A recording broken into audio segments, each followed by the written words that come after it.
আসসালামু আলাইকুম। শুভ সকাল সম্মানিত দর্শকবৃন্দ। এখন আমি আপনাদেরকে বাংলাদেশের কয়েকটি জাতীয় পত্রিকার প্রধান প্রধান শিরোনামগুলো জানিয়ে দেব। প্রথমেই যুগান্তর। যুগান্তরের প্রথম শিরোনামে আমরা দেখতে পাচ্ছি আশ্রয় কেন্দ্র থেকে ফিরছে মানুষ, অর্থাৎ বন্যার পানি নেমে গেছে, এখন তারা ঘরে ফিরতে শুরু করেছে। আর এদিকে খুব ইম্পর্টেন্ট একটি নিউজ দেখতে পাচ্ছি, গুম বিরোধী আন্তর্জাতিক কনভেনশনে স্বাক্ষর। 15 বছরে 1,05,000 কোটি টাকার 95 প্রকল্প, কর্তাদের পকেটে 30 ভাগ। ক্ষমতাধর সেই এসপি শফিকের কিছুই হয়নি। এখন আমি আপনাদেরকে সমকালের প্রধান প্রধান শিরোনামগুলো জানিয়ে দেব। প্রথমে বড় করে হেডিং দেওয়া আছে, 2-3 সপ্তাহের মধ্যে রোডম্যাপ দিতে পারে অন্তর্বর্তী সরকার। গতকাল রাজনৈতিক দলের সাথে সংলাপ হয়েছে এবং সরকার দ্রুত দেশকে স্থিতিশীল পর্যায়ে নিয়ে আসবে আশা করছে মির্জা ফখরুল। শত শত পরিবার আজও আছে অপেক্ষায়। আর আরেকটি ইম্পর্টেন্ট খবর, সেটা হলো কালো টাকার সাদা করার বিশেষ সুযোগ বাতিল করা হচ্ছে। কমছে পানি, বাড়ছে লাশ। এই ছিল সমকালের প্রধান প্রধান শিরোনামগুলো।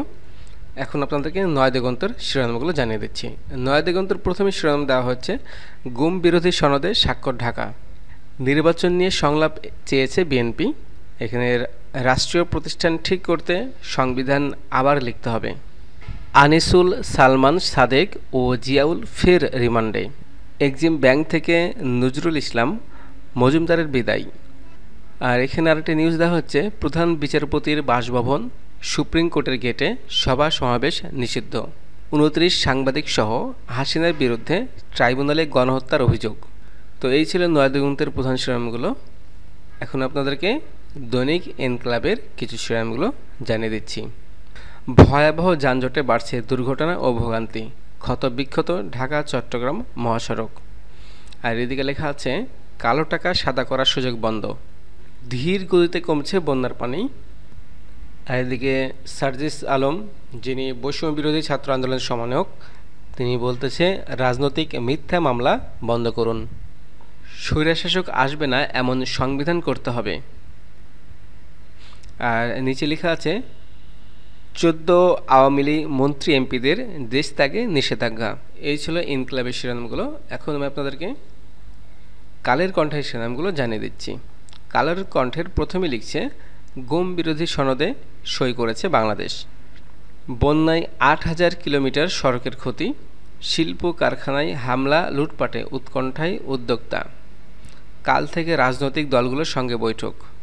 এই ছিল কালের কণ্ঠের আজকের শিরোনামগুলো। এখন আপনাদেরকে বাংলাদেশ প্রতিদিনের শিরোনামগুলো জানিয়ে দিচ্ছি। তো বাংলাদেশ শিরোনামের প্রথমেই রয়েছে, আলোচনায় সংস্কার নির্বাচন, প্রধান উপদেষ্টার সঙ্গে বৈঠকে মির্জা ফখরুল সহ বিএনপি নেতারা, দ্রুত দলগুলোর সঙ্গে সংলাপের তাগিদ। চারিদিকে পচা দুর্গন্ধ, অচেনা বসতি ভিটা। আজকে যে কয়েকটা জাতীয় দৈনিক পত্রিকার শিরোনাম পড়লাম, তার মধ্যে একটি কথা বিশেষভাবে ছাপা হয়েছে, সেটা হলো কালো টাকা সাদা করা বন্ধ। এটা বারবার পত্রিকায় আলোচনা হয়েছে। আর একটা নতুন খবর হচ্ছে, গুম বিরোধী আন্তর্জাতিক সনদে যুক্ত বাংলাদেশ। তো এই ছিল আজকের বাংলাদেশের কয়েকটি দৈনিক পত্রিকার শিরোনামগুলো। সবাই ভালো থাকবেন, সুস্থ থাকবেন। আসসালামু আলাইকুম।